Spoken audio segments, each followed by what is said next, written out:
What happens to the embryos of a married couple created during in vitro fertilization that are cryogenically stored and awaiting implantation in the event of them getting divorced? When beginning IVF, Medfem Fertility Clinic requires that prospective parents sign a consent agreement authorizing preservation of the embryos created during the process. Typically, these documents only briefly address what happens to stored embryos in the event of divorce.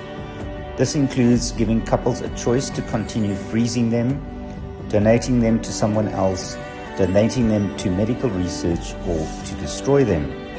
This signed consent will be adequate unless there is an acrimonious divorce. There is also the option of the couple asking their lawyer to draw up a formal legal agreement called a gamete disposition agreement.